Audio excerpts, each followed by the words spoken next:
자, 이 야당에선 단단히 벼르고 있고 청와대와 여당도 정면 돌파 의지를 보이고 있습니다. 각각의 입장부터 들어보겠습니다.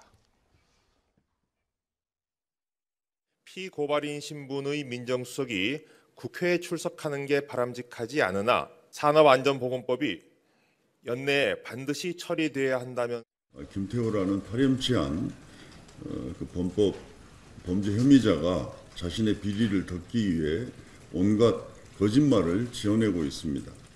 사찰 정권의 이 진실이 밝혀지고 있을 때 대통령께서 더 이상 침묵할 때는 아니지 않나 이런 생각을 합니다.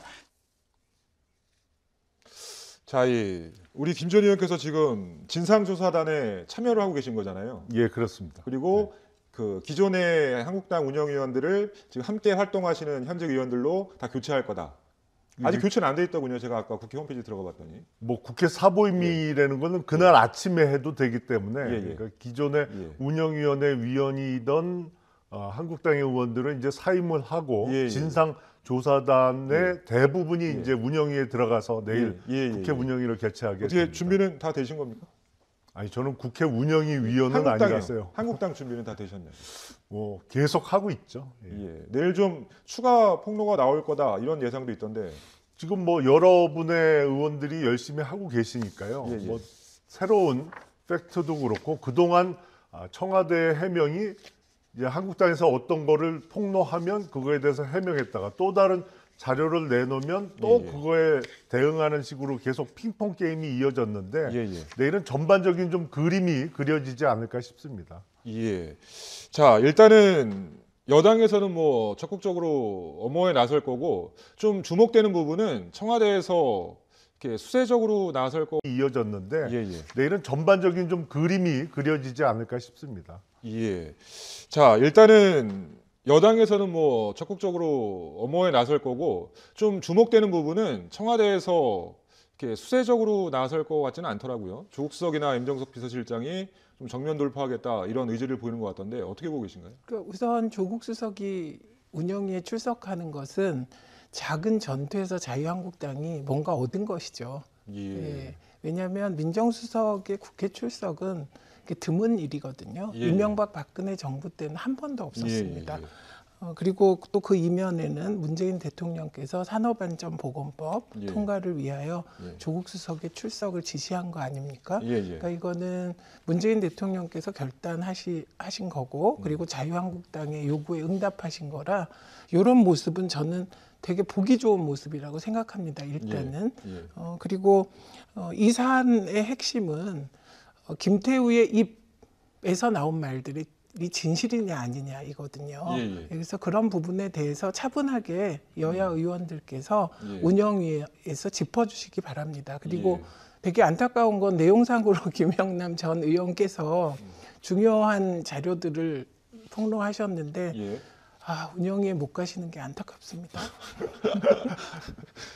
뭐 현역 의원이 아니시니까 이제 당연히 뭐 국회에 참여 못 하시는 건데 요새 뭐 뉴스에는 계속 나오시더라고요. 그러니까 제가 국회 운영위에 참가하게 되면 그건 부정 선수죠. 50세 이상 시니어 경기에 48세 선수가 뛰는 거기 때문에 저는 뭐 오늘까지 운영위에 참여하실 의원들을 좀 도와드리는 역할을 해야 되지 않을까 싶습니다.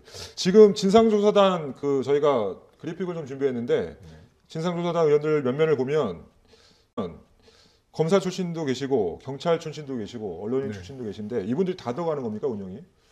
거의 현역 의원들은 다 들어가는 거로 저는 알고 있습니다. 일단 국회 운영위가 저를 제외한 나머지 의원들은 다 들어가고요. 그래서 그동안 파악해왔던 사안에 대해서 조국 수석을 상대로 추궁을 할 거고 조국 수석은 참 이름이 묘해요. 조국 수석을 잘 추궁하면 그게 거꾸로 해서 국조로 이어질 것 같습니다. 그게 거꾸로인데 조국 수석을 추궁하면 조국을 추궁하는 것 같아서 대한민국이 추궁당하는 느낌인데 저는 일단 뭐 청와대에 계시니까요. 자, 그런데 한 가지 궁금한 게 보통 운영위원회가 원내 지도부로 구성이 되잖아요. 원내대표 들어가 있고 원내 수석 들어가 있고 뭐 원내 대변인, 뭐 원내 원내 대표단이 다 들어가 있는데 근데 만약에 지금 이제 그 원내 수석 부대표는 정양석 의원으로 결정이 되어 있는데 원내 지도부는 다 지금 구성이 안 돼 있는 상태인데 그 나경원 원내대표 취임 이후에요. 그러면은 이번에 운영위는 그럼 원포인트 운영위가 되는 건가요? 글쎄 앞으로 이제 원내대표단을 어떻게 꾸밀지 모르겠습니다만 내일 벌어질 운영위를 위해서는 진상조사단 위원들이 일단 투여가 되는 것이고요. 앞으로 원내대표단 그렇게 주로 뭐 원내 부대표단을 진상조사단 위주로 꾸릴지 아니면 새로운 의원들도 꾸릴지 그건 뭐 원내대표가 알아서 하겠죠. 예. 여권에서는 어떻게 보세요? 내일 진상조사단 의원들이 운영에 다 들어간 거에 대해서. 뭐 그거는 국회 운영상 야당의 입장에선 그렇게 할 수 있을 것 같습니다. 그런데 저 중에 한 분은 최근에 유권자에 대한 무례한 행동으로 무리를 빚은 분이 계셔서 뭐 침해 특무 말씀하시는 건가요? 네, 그래서 저는 혹시 운영위가 열릴 때 그 문제가 불거져서 좀 약간 잡음이 생기지 않을까? 그 명단에서 그게 좀 걱정이 됐고요. 그리고 저희들이 기대하는 것은 실체가 밝혀지는 것입니다. 그리고 이런 모든 것은 사실 앞에 장사가 없는 것이잖아요. 그래서 좀 내용 있게 진행됐으면 좋겠습니다. 그 앞서서 우리 최 전 의원께서 말씀을 해주셨는데 이번에 그 조국 수석이 출석을 하는 이유가 문재인 대통령이 김영균법 연내 처리를 위해서 이제 결단을 하신 거잖아요. 이 부분에 대해서는 긍정적으로 평가하시는 건가요? 네, 전 아까 이미 긍정적으로 평가했고 양쪽 측면이 다 있다. 자유한국당이 어쨌든 운영위를 열게 했고 조국 수석을 나오게 했기 때문에 아주 작은 하나의 전투에서 전리품이 생긴 것이다. 이런 측면과 동시에 문재인 대통령께서 김용균 어머니의 절규에 응답해 주신 것이죠. 그거는 하도급 업체에 고생하는 비정규직 근로자들에 대해서 노동자들에 대해서 응답하신 측면이 있고요. 그다음에 이거 조금 더 확대 해석하면 이번 그 사태 김태우 사건에 대해서 대통령께서는 이거 정면 돌파해야 되지 않냐. 그래서 정면 돌파할 수 있다. 이런 의지를 표명하신 것으로도 볼 수 있을 것 같습니다. 이 과거 문재인 대통령이 참여정부 시절에 민정수석 하시면서 그때도 국회에 출석한 경험이 있고 기록을 보니까 3차례 출석을 했었다고 하더라고요. 그런데 저희가 이제 가장 최근에 기억에 남는 건 국정농단 의혹이 불거졌을 때 우병우 전 민정수석은 끝까지 출석을 안 했었잖아요. 지금하고는 좀 상황이 다르다고 보시나요? 어떻게 보시나요? 근데 이 상황에서 지금 조국 수석이 출석 안 한다는 것은 말이 안 되죠. 지금 민간인 사찰, 블랙리스트 이게 다 민정수석실 산하에서 문제가 불거졌습니다. 청와대에서 한국당에서 조국 수석을 고발했기 때문에 피고발인으로서 진술 거부권이 있어서 출석을 못하겠다라는 논리도 폈었는데 그거는 조국 수석께서 그 형법을 전공하신 분인데 어떻게 그렇게 잘못 해석을 하는지 모르겠습니다. 피고발인에게 진술 거부권이 있는 거는 맞지만 출석은 해야죠. 출석을 안 하면 그건 구속사유죠. 출석해서 자기 범죄와 관련된 질문에 대해서는 진술 거부권을 행사할 수 있습니다. 근데 진술 거부권을 이유로 출석 자체를 못하겠다. 이거는 처음부터 뭐 논리적으로나 법리적으로 안 맞는 얘기인데 뭐 결국엔 말을 바꿔서 다시 출석하기로 했습니다만 원칙적으로 뭐 국회 운영위가 열리면 보통 비서실장이 나오기 때문에 청와대를 다 비울 수 없다. 뭐 이런저런 이유로 민정수석을 출석을 안 하는 게 관례였습니다만 지금 민정수석실 산하에서 벌어졌던 여러 가지 의혹에 대해서 민정수석이 출석 안 하고 딴 사람이 대신 답변하겠다는 건 상황상 맞지 않습니다. 지금은 당연히 처음부터 출석하겠다고 하는 것이 맞지 않았나 싶습니다. 이거는 국회 운영 방식이 과거의 여당과 지금 민주당이 좀 다른 측면도 있습니다. 왜냐하면 우병우 수석 건은 그때 그 특별감찰관과의 갈등이 다 알려진 상태였는데 끝까지 안 나오셨거든요. 그거는 여당이 막은 거죠, 과거의 여당이. 근데 어쨌든 민주당이 대통령의 님의 뜻을 받아서 운영위를 연 거잖아요. 그리고 이 운영위가 사실 타겟형 운영이잖아요. 그렇기 때문에 조국 수석이 출석을 결정하게 된 것이고, 그러니까 이거는 거듭 말씀드립니다만 저는 사실 개인적으로 산업안전법하고 조국 수석 출석이 이게 맞교환할 상대냐 대상이냐 이거에 좀 의문이 있습니다만 어쨌든 그런 전략이 성공한 것이죠. 그리고 조국 수석이 얘기한 것도 운영위를 열어봐야 형사 고발된 입장에서 이게 형사 고발된 사람은 자기를 보호하기 위해서 진술을 거부할 수 있잖아요. 그래서 진술 거부권을 행사했을 때 이게 제대로 답변이 되겠느냐 이런 취지였거든요. 그렇죠. 수사에 영향을 미칠 수도 있고. 그렇죠. 그리고 저희가 기억하시듯이 이 민정수석과 관련하여 가장 이상했던 장면은 김기춘 실장이 국회에 나오셨을 때 김영환 수석을 나오라고 했는데 거부하고 사표 내신 그렇죠. 건입니다. 그만큼 민정수석의 국회 출석은 예민한 사안인 것이거든요. 근데 어쨌든 대통령께서 산업안전보건법을 위해서 받아들이셨고 출석하게 된 이상 조금 조국 수석께서 적극적으로 사실 규명, 해명할 건 해명하고 또 사실이 아닌 건 바로 잡고 뭐 이렇게 하시기를 기대합니다. 예. 자, 그러면 뭐 내일 어떤 이야기들이 운영위에서 논의될지를 한번 짚어보죠. 한국당은 어느 부분에 좀 초점을 맞추고 계신가요? 우선은 김태우 수사관이 어떻게 세 번째로 이 문재인 정부에서 청와대에 파견 가게 됐느냐가 쟁점이 될 것 같고요. 두 번째는 우윤근 러시아 대사와 관련된 비리 첩보입니다. 이게 분명히 민정수석까지는 보고가 된 거는 어느 정도 확인이 됐어요.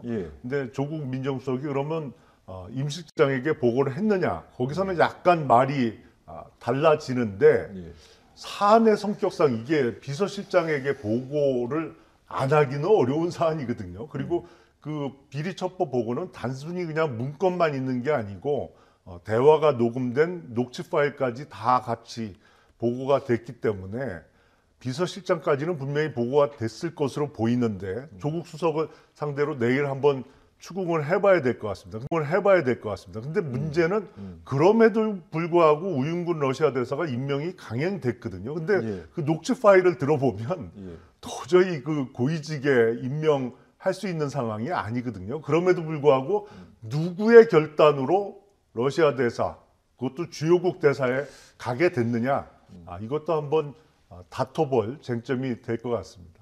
일단은 근데 조수석이 지금 어찌됐든 간에 검찰서를 받고 있기 때문에 그 아주 민감한 부분에 대해서는 뭐 진술을 거부할 수도 있는 거잖아요. 그건 거기에 본인이 대해서는 어떻게 판단하겠죠. 좀 대처해야 될까요? 그건 본인이 판단할 거고요. 예를 들어서 내일 운영위가 열리면 뭐 언론에서 많이 이렇게 보도가 될 텐데 본인이 진술 거부권을 행사하는 부분, 그건 뭐 법적으로는 충분히 가능합니다. 근데 국민들이 보시기에 왜 저렇게 속 시원하게 얘기를 못하고 저거에 대해서는 답변을 못한다고 할까? 그건 보시는 국민들께서 더 잘 현명하게 판단하실 수 있지 않을까 싶습니다. 자, 뭐 쟁점을 좀 쉽게 정리를 하면 이 정도인 것 같아요. 그러니까 김태우 수사관이 폭로한 것들이 문제가 있는 것들인지 또 문제가 있다면 윗선이 조직적으로 개입해서 이루어진 것들인지 어떻게 보십니까? 그러니까 우선은요. 지금 말씀하신 거 그리고 자유한국당이 폭로한 내용들이 보면 다 김태우의 입만 따라가고 있다는 겁니다. 근데 그 김태우의 입만 따라간다는 건 사실 좀 위험한 것 같아요. 저는. 그리고 김태우가 지금 어쨌든 확실한 것은 비리 혐의로 원대복귀된 사람이잖아요. 이 사람의 입만 따라가는 건 언론도 야당도 조금 위험해서 뭔가 자료 조사를 하셔야 될 것이다. 이런 말씀 드리고요. 우선 첫 번째 쟁점. 우윤근 러시아 대사에 관한 것은 두 가지입니다. 하나는 어떤 건설업자에게 1,000만 원이요. 그리고 차용증을 써준 차용증까지 공개가 된 사안. 그다음에 두 번째는 그 김창경 재판 과정에서 1억 2천만 원의 로비 자금이 우윤근 대사에게 전달됐느냐인데 후자의 경우는 재판으로까지 아니다가 확정돼서 없어졌습니다. 의제가. 그런데 이제 첫 번째 건도 우윤근 대사의 주장은 그때 내가 야당의 법사위원장도 하고 원내대표였는데 그거 그냥 놔뒀겠냐. 검찰이 다 내사한 것으로 알고 있고 그래서 종결된 사안을 다시 꺼낸 거다. 이렇게 주장하고 있는 것이고요. 그리고 이 부분에 대해서는 이제 자유한국당에서 검찰이 공식적으로는 수사한 적이 없다 이렇게 얘기한 부분을 얘기하면서 공세에 나설 것으로 예상되는데 차용증이 나오면서 약간 꺾인 것이죠. 그래서 구체적인 쟁점이 이런 식으로 저는 구체적으로 밝혀지길 기대합니다. 자, 최근에 이제 김태우 수사관이나 자유한국당 말고 이제 제3자가 이 문제와 관련해서 이제 입을 연 게 환경부, 이른바 환경부 블랙리스트잖아요. 네. 그 부분이 어떻게 보면 또 가장 큰 쟁점 중에 하나 아닙니까?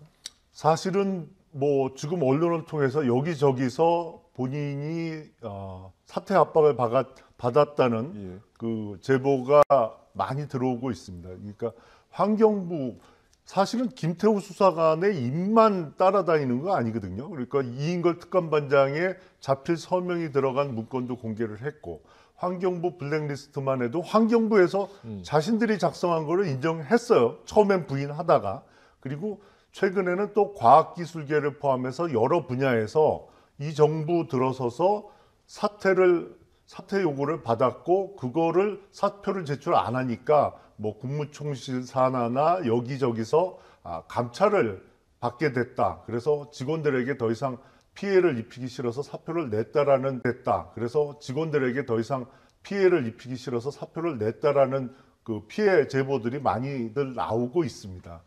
그리고 그동안 그 환경부 블랙리스트가 공개됐을 때 민주당의 반응을 보니까 아니 그럼 우리가 정권 잡았는데 새술은 새 부대에 담으라고 그거 너무나 당연한 거 아니냐 뭐 이런 취지의 말씀들을 많이 하시는 것으로 봐서 환경부 같은 일이 환경부에서만 있었던 거는 아닌 것 같아요. 그러니까 전반적으로 다 벌어졌던 일 같습니다. 그래서 이 부분에 대해서 그러면 조국 민정수석이 그 소위 100명 이상의 블랙리스트 작성을 지시했느냐, 보고 받았느냐 이것도 따져봐야죠. 예.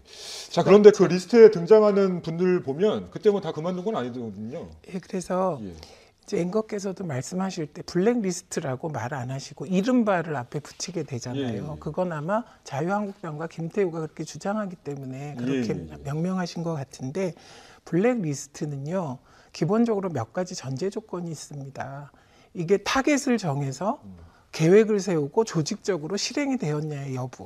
이건 형식이고요. 더 중요한 건 블랙리스트는 노동계에서 생긴 겁니다. 군부 권위주의 정권 시절에 노동자들이 파업을 하거나 노조를 만들려고 하면 명단을 만들어서 다시는 취업을 못하게 한 것이 블랙리스트거든요. 그러니까 재취업이 안 됐다. 이게 핵심인데요. 이번 건을 보면 새 정부가 들어섰을 때 정무직, 예. 늘공이 아니라 어공들에 대해서 임기가 언젠지 알아보는 거는 저는 그거는 뭐 별 문제가 아니라고 생각합니다. 감찰도 아니고 인터넷 보면 다 나와요. 예. 임기가. 그런데 그 이후에 그 옆에다가 김태우가 뭐 사표 냄, 안 냄, 거부 뭐 이렇게 예, 써놓은 게 예. 이걸 지시했냐가 문제되는 그렇죠. 거잖아요. 예. 저는 이건 김태우의 성향상 김태우가 잘 보이기 위해서 했을 거예요. 더 중요한 건 환경부 같은 경우 산하단체 9명은 임기를 채웠고요. 예. 1명은 아직도 임기를 채우고도 계속 하고 있고 예. 그다음에 사표 낸 게 4분이라는 거거든요. 근데 이걸 블랙리스트라고 하는 건 무리라고 생각합니다. 예, 요 문제는 요 정도에서 저희가 좀 아니 정리를 해야 되는 팩트를 게 조금 예. 정리하면 예. 그 문건에 글자 한 자도 김태우 수사관이 적은 건 없습니다. 그건 그 문건은 전부 환경부에서 작성한 거예요. 그렇죠. 환경부 감사관실이 예. 작성한 거 맞고요. 예. 김태우 아니 근데 수사관 한 그거는 글자도 첨가한 게 그 없어요. 뒤에 뭐 그 사람의 성향이나 이런 걸 한 것이 환경부에서 어떤 했다고 요구가 보기 있었는지는 뭐 어렵습니다. 조사가 필요하겠죠. 예. 그건 잘못 알고 계신 거예요. 그 아니, 환경부에서 그건 확인이 작성한 게 필요합니다. 맞습니다. 예. 자, 오늘 이 자리에서도 이렇게 열띤 공방이 오가는데 내일 운영위원회 한번 기대해 보겠습니다. 자, 이런 가운데 국회 운영위가 이제 뜨거운 감자가 돼 있는 상황에서 이 뭐 다 그만두실 분들이긴 한데 네. 외유성 출장을 가셨다고 해서 도마에 오르셨어요. 어떻게 보셨습니까? 김성태 원내대표는 전 원내대표는 어제 좀 일찍 귀국했다고 하고요. 국회에 좀 잘못된 관행 중에 하나인 것 같습니다. 그러니까 원내대표단이 그 임기가 끝나면 원내대표가 이제 새로 선출돼서 끝났지 않습니까? 그러면 그 외국에 한 번씩 나갔다 오는 관례가 있었던 것 같아요. 어허. 그리고 하필 출장지가 누구나 다 아는 휴양지라서 더 크게 문제가 된 것 같습니다. 민주당 의원들도 뭐 몇 분이 일본 온천으로 외유성 출장을 같은 시기에 다녀오신 것 같은데 뭐 고쳐야 될 관행 중에 하나 아닌가 싶습니다. 알겠습니다. 어떻게 보세요, 최 전 의원께서는? 그 이게 저도 뭐 잊혀질만 하면 나오는 표현이 외유성. 원내 부대표 저도 해봤는데 민주당은 돈이 없어서 그런가 그런 일 없었는데요. 예. 그런가요? 네. 근데 이번에도 민주당 의원들도 몇 분이 그 워크숍을 갔더군요, 일본으로. 아니 그거는 예. 별개로 예. 원내대표단이 예. 간다. 그런 관행이나 관례는 관행은 없었다라는 없는 것 말씀이신 같다 거예요? 이 말씀이고 그 민주평화당 박지원 의원도 뭐 그런 관행이 있긴 있었는데 없어져야 될 것 같다 뭐 이렇게 얘기를 하셨던데. 뭐 그땐 모르겠습니다. 전 이종걸 원내대표 시절에 부대표를 했는데 그런 일이 없어서 한국당에만 있었던 관행으로 정리하면 아마 될까요? 민주당에서 의원님만 빼놓고 딴 저거 분들만 간거 왕따였을까요? 그럼 정말 너무한데요. 근데 어쨌든 지금 이 문제가 이렇게까지 비화되리라고 생각 못 하셨을 거예요. 예, 그런데 이번에 문제가 된 것은 이제 연말 국회가 일정을 잡았다 또 바뀌고 막 이러면서 사실 원내대표가 원내수석 부대표를 비롯한 대표단에게 빚을 지는 거거든요. 고생시키니까. 예, 그래서 예. 그 마음은 이해합니다만 이번에 걸려있던 법안들이 김용준법, 그다음에 유치원 3법, 또 유치원 3법 때문에 사실 자유한국당은 비판을 많이 받으신 상황에서 갔기 때문에 무리가 빚어진 것 같은데 이 관행 모두를 지금 가신 의원들 책임만으로 돌리는 건 그건 또 심한 거죠. 알겠습니다. 다음 주로 좀 넘어가 보겠습니다. 예, 더불어민주당 이해찬 대표가 장애인 비하 발언으로 논란이 되고 있는데요. 먼저 들어보시죠. 근데 그런 그 신체 장애인보다도 더 그 한심한 사람들은 제가 말을 잘못했습니다. 더 우리가 그 깊이 생각해야 될 사람들은 정신 장애인입니다. 이 정치권에서는 와서 말하는 거 보면은 저게 정상인가 싶을 정도로 그런 정신 장애인들이 많이 있습니다. 그 사람들까지 우리가 포용하기는 좀 쉽지 않을까 그런 생각을 합니다. 저는 당일날 이 대표님 발언을 듣고 귀를 의심했거든요, 사실. 그러니까 저 발언이 지금 말이 되려면 결국에는 장애인은 비정상이라는 말이 전제가 돼야 지금 성립이 되는 말이잖아요. 어떻게 들으셨어요? 좀 이해찬 대표께서 이번에 대표 돼 갖고는 좀 말을 조심하려고 노력은 하시는 것 같아요. 예. 근데 이게 불쑥불쑥 벌써 한 몇 번째죠. 그러니까 뭐 베트남 가서 베트남 총리 만나면서 한국 남자들이 베트남 여성 좋아한다 뭐 이런 예. 얘기도 하셨고 예. 이번에 몇 번째인 것 같은데 이해찬 대표의 의식 자체가 좀 잘못된 것 같습니다. 그러니까 선천적이든 후천적이든 장애는 제가 생각하기엔 그건 확률의 문제예요. 그러니까 선천적 어떤 장애를 갖고 태어나는 분도 그것도 확률의 문제고 그렇죠. 후천적으로 사고를 당하는 것도 내가 당할 수도 있고 뭐 교통사고는 항상 1년에도 몇만 건 이상 나오니까 그거는 확률의 문제인데 이해찬 대표께서는 의식 중에 장애는 비난받아야 될 대상으로 잘못 인식하고 계신 것이 아닌가 싶어요. 그래서 저런 발언이 무의식 중에 그냥 나온 것이 아닌가 싶습니다. 예. 그거는 자, 너무 공교롭게도 이해찬 대표 취임하신 지 한 넉 달, 5달 되는 것 같은데요. 그 이후에 정부 여당 지지율이 계속 떨어지고 있거든요. 이런 말 실수 같은 것들이 좀 연관돼 있지 않을까요? 지금 그것보다는 예. 지금 경제적으로 체감하는 그 현실이 너무 어렵기 때문에 그게 주인 것 같고요. 예, 예. 그리고 그 기대했던 그 한반도 평화 부분이 예. 국민들이 속 시원하게 확확 진전되지 않는 부분이 주 요인이라고 생각합니다. 예.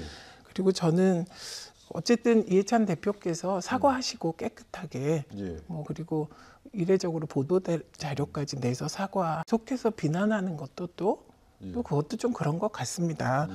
그리고 저는 궁금한 게 탄핵이라는 단어가 이 상황에서 나오고 있는데 예. 저는 그런 발언이 더 문제 같거든요. 근데 그거는 별로 다루지를 않더라고요. 예. 네, 그래서 일단 이해찬 대표께서는 깨끗하게 사과하셨다. 예, 그리고 앞으로 더 조심하시지 않을까 싶습니다. 예. 탄핵이라는 발언은 나경원 원내대표가 했던 발언 말씀하시는 건가요? 그 부분에 대해서는 우리 민주평화당 박지원 의원이 좀 정리를 했던데 너무 가당치도 않은 얘기니까 국민들도 기자들도 관심이 없는 거 아니냐. 어떻게 보세요? 근데 똑같은 말씀을 문재인 대통령께서 후보 시절에 하셨죠. 2012년도에 이명박 정부 시절에 국무총리실 산하에 공직윤리지원관실에 있었던 민간인 사찰과 관련해서 민간인 사찰은 대통령 탄핵감이다. 이 말씀을 문재인 대통령께서 6년 전에 하셨어요. 그러니까 민주당 분들은 참 세상 편하게 사시는데 그때는 맞고 지금은 틀린 건가요? 당연하죠. 이것도 내로남불인가요? 아닙니다. 그때 장진수 주무관의 폭로에 의해서 예, 예.